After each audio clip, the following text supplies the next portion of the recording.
So, how to understand better the active meditations?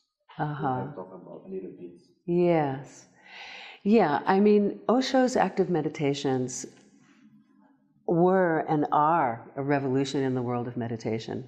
And um, as I said in the previous question, in the olden times, life was much slower and much quieter, and people were farmers, and they got married and had babies, and they lived a kind of very simple life. And meditation, apparently, from what Osho said, came easy to those people. You know, they were simple people, and they weren't freaked out like we are. And so they were able to sit, and Buddha's teachings reached many people because they could just sit and watch their breath. But through these thousands of years of civilization, as everything has been speeding up, and especially in the last, 100 years, just in the last 50, in the last 10, it's just, everything is moving so much faster, and we're under so much more pressure to, keep the wife and the husband happy and feed the kids and get the rent and make the meeting and all those things that create stress. As I said, we're not able to sit and enjoy the silence. So these active meditations that Osho created, some of them quite vigorous and some of them softer, but all of them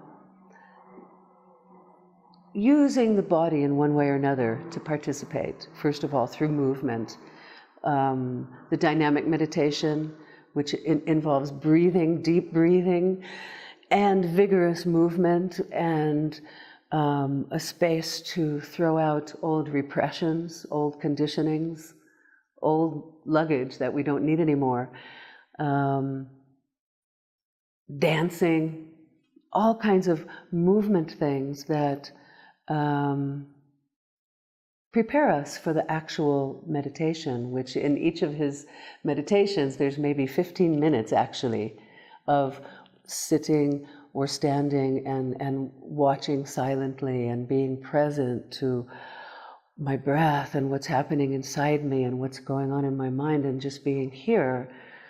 There is a period of meditation that after lots of vigorous activity and jumping around and shouting and everything, that when we stop, then we can actually drop into that silence.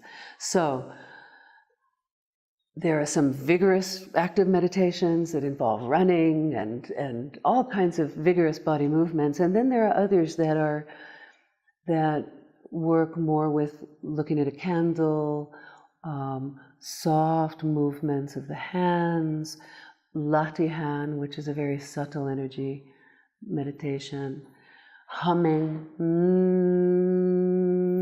creating the sound, soft gibberish where you just blah, blah, blah, blah, blah, blah, just do baby talk for 15 minutes, and it just softer ways of also relaxing the body, loosening the body, softening the mind a little bit also, so that we can be ready to be still and silent in the meditation phases. And although my feeling is these meditations can be done throughout one's life, they're especially important at the beginning of the growth process. And that's how in Osho's commune, there was a conscious effort to work with the therapy and the meditations together. So people were deeply involved, and still are whenever we do a process that involves this therapy and meditation. It's a deep engagement in the life of the body, the aliveness of the body, and also the depth of the spirit. It's like these two, the world and the being, are constantly interacting in a way when these meditations bring together activity and silence.